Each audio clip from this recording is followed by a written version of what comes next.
Welcome to the English with Kirsty podcast from www.englishwithkirsty.com.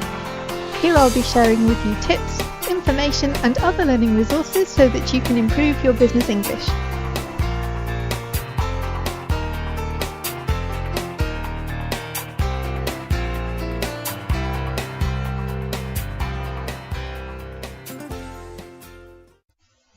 Hi everyone, and welcome to episode 119 of the English with Kirsty podcast.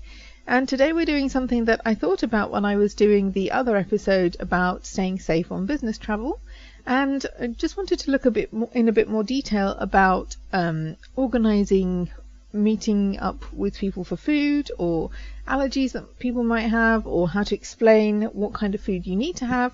And also some other things to think about if you are organising a meeting, like a social gathering, what kind of things you might need to consider if you are that person. So there is a blog post that goes along with this episode. So if you go to the show notes page, which is englishwithkirsty.com/podcast/episode 119, then you can also find the link to the blog post for this. And you can also sign up for the English with Kirsty newsletter, because it's not just about what's on the podcast, it's also about the blog, and there's always some exclusive content for newsletter readers. So this week we're looking at word order in sentences, and there's a task looking at mistakes in word order that people make sometimes. And there's also news from English with Kirsty. There's a section for teachers, so if you teach English, there's a section for you, because that content doesn't come onto the podcast, but I do produce content for teachers.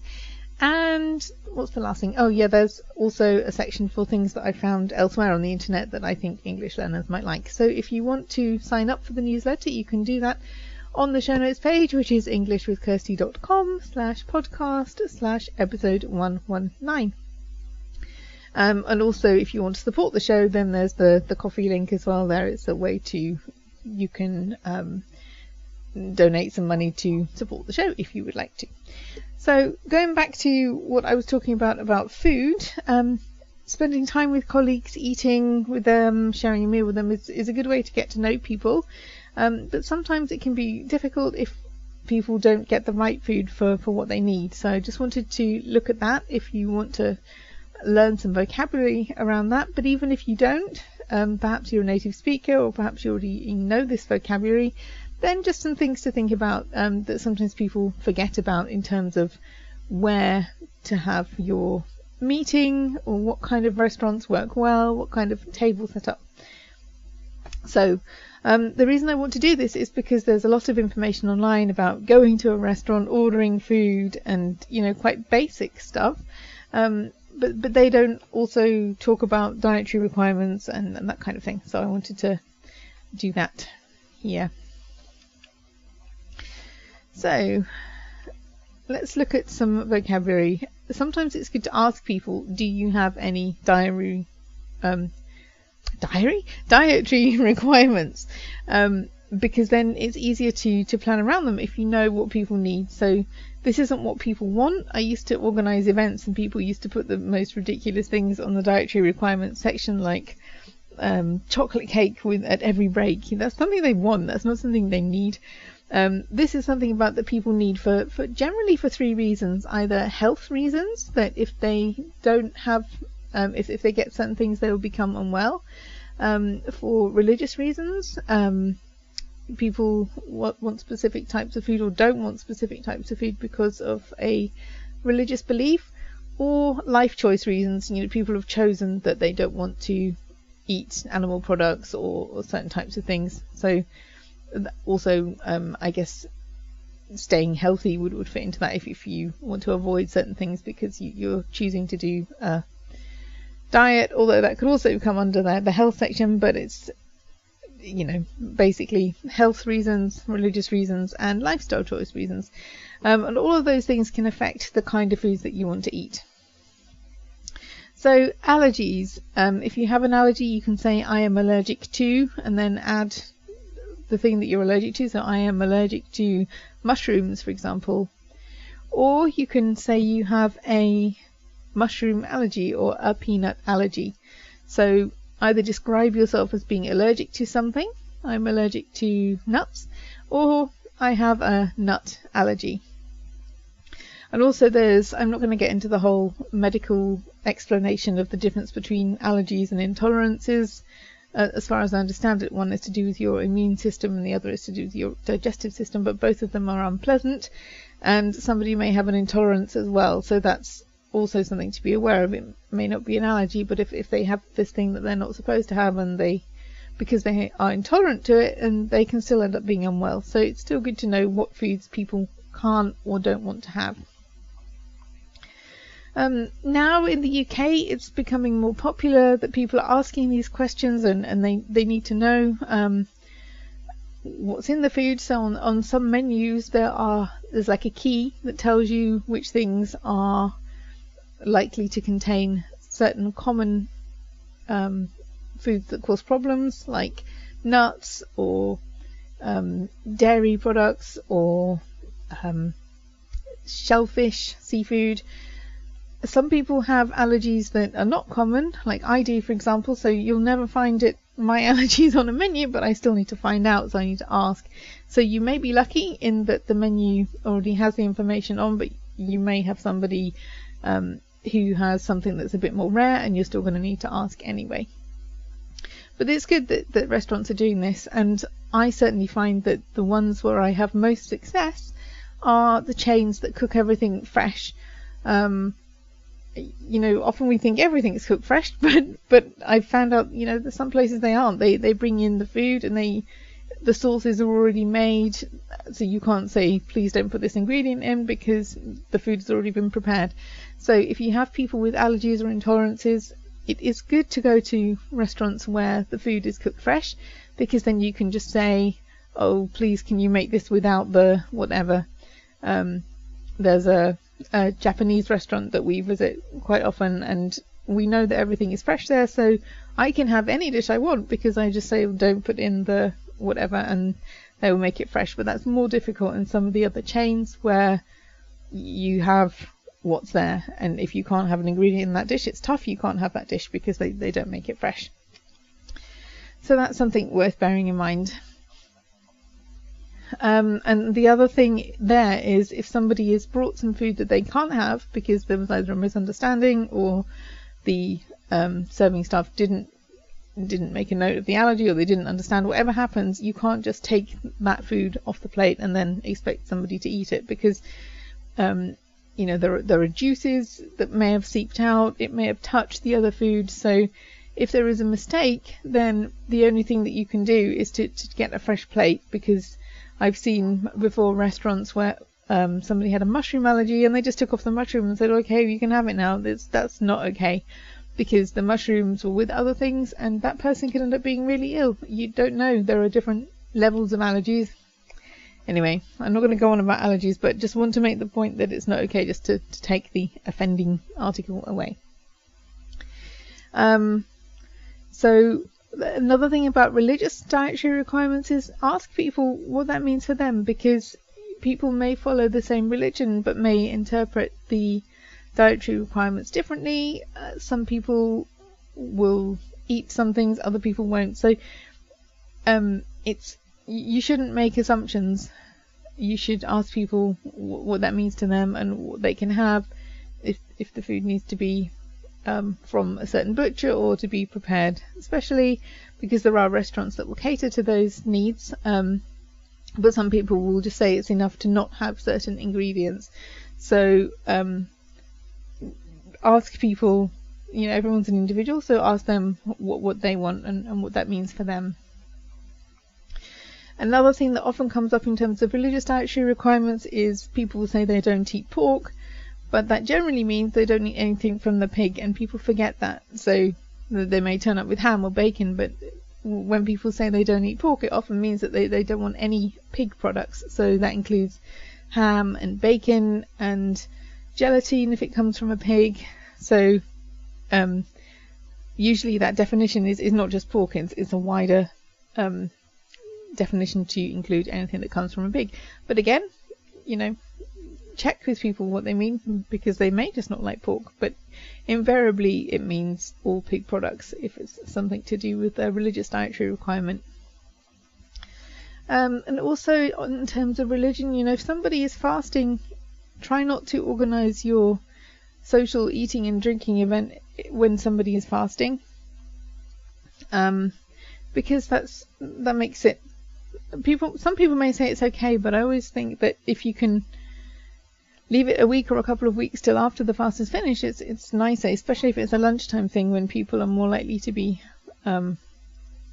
fasting during the day, certain types of fast, than in the evening. So just be aware of what your colleagues are doing in relation to fasting, and decide whether that affects what you're going to do in terms of social events. So if we look at some other dietary requirements here, vegetarian is quite common, so most people know what that means, but it means that people generally don't eat meat or fish, but they are likely to eat things like dairy products or eggs or things like that, because it's not actually eating the animal. So vegetarian just means not eating the meat or the fish. Vegan is no animal products, so it doesn't matter whether it's meat, it's whether the product came from an animal.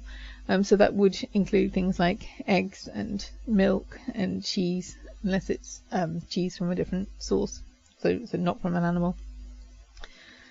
I never know how to pronounce this word. Pescatarian means that it's like vegetarian, but they will eat fish, so no meat, but fish is okay. Gluten-free means avoiding gluten, so that's avoiding things like wheat, barley, rye, usually a lot of bread products. If you are going to give something similar to people who want a gluten-free diet, it needs to be made in a different way. So you can get gluten-free bread and croissants and things like that, but they are made with different ingredients. And the other thing to remember there is, if you are going to order certain things, and you need to label them to make sure that the people who can eat anything don't eat all the gluten-free food, so the gluten-free people don't have anything to eat. If people have a lactose intolerance, it means that they need to avoid dairy products. And there are others, but I just wanted to name those as a few to be going on with. Also find out about alcohol. Don't make assumptions either that people don't drink or do drink alcohol, because it's a personal thing. If people don't drink alcohol, they may be okay to be in a restaurant where other people are, but they might not enjoy something like a pub drinks or something like that, where there are lots of drunk people and lots of alcohol, or that they might not care. So ask people. Equally, just because somebody comes from a country like the UK, where I know that UK tourists are known to drink a lot of beer and lager, not everybody will do that. I certainly don't. I can't stand the stuff. So don't make assumptions, and just find out whether people drink or not, and then you can decide where you want to go. What else is there? Buffets. They're often easy to have a buffet, because then you don't need to arrange a sit-down meal for people. People can get what they want, how much they want. It takes up less space, and it's easier because you don't need to have serving staff if there's a buffet. But buffets can be really difficult if you do have dietary requirements, if things aren't labelled properly. I went to something last year when nothing was labelled. It was like a lovely big buffet, but nothing was labelled, and we had to try and work out what everything was and what was in it, and it was a nightmare. So if you are going to have a buffet, then remember to label things and make sure that there are enough serving spoons, because there are times when I haven't had anything from a buffet because people were using the same spoon for different things. There was cross-contamination, which is a problem for everybody. If you're a vegetarian, you don't want the vegetarian sandwiches to be mixed in with the meat sandwiches, or if you can't have something, you don't want people using a spoon for the thing that you can't have and then putting it back on things that you can have. So if you are going to have a buffet, make sure things are kept apart and labelled so people know what they're eating. And yeah, if you have a large delegation from you're using different languages in your meeting, then yeah, maybe label in both languages. Make it really easy for people to get the food that they want. And if you are organising a sit-down meal, then think about how you want the tables to be. You may not get the choice. If you're organising your own event, you usually get the choice, but if you're in a restaurant, you don't. But try and find somewhere that isn't too noisy if you can, because if you want people to be talking to each other, then it's a lot harder if it's somewhere where there's really loud music. If you're going to enjoy the music, that's fine, but if you want people to talk to each other, that's really difficult if they can't hear each other, and you can't have a conversation around the table if you have to get really close to the person next to you to even hear what they're saying, and people might not want to do that anyway if it's colleagues that they don't know particularly well. Also, the shape of the table, if you have a big round table, that is easier than a long table if you want to generate conversation between a lot of people, because on a long table you can only really speak to the people immediately around you because the people further down are too far away. So if you can choose what kind of table setup you're going to have, then think about that and think about what will best facilitate conversations between the people around the table.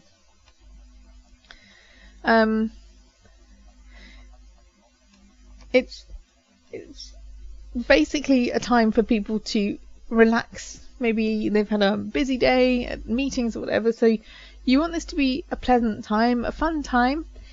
It can be more difficult to understand people when you're having spontaneous conversations like small talk and it isn't structured like in a meeting, so it's already a little bit more difficult if people aren't using their native language. So don't make it any harder for them by making them work extra hard because it's too loud, or because they don't feel comfortable because they can't have the food that they need, or that their dietary requirements weren't taken on board. And if you're that person, if you're going somewhere, make it easy for the event organisers by letting them know in advance if there are certain things that you can't have or don't want. Don't just spring it on them at the last minute, because then it's harder for them to organise than if they had the information earlier on when they were planning what to do. Okay, so I hope that's helpful. If you want to see the blog post about this or to join the newsletter mailing list, you can do that on the show notes page, which again is englishwithkirsty.com/podcast/episode 119.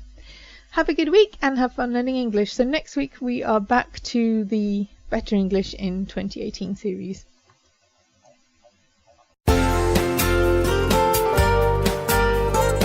I hope you enjoyed this episode of the English with Kirsty podcast. If you have any questions or comments, my email address is kirsty@englishwithkirsty.com, or you can go to www.englishwithkirsty.com/podcast, where you'll find information about the individual episodes.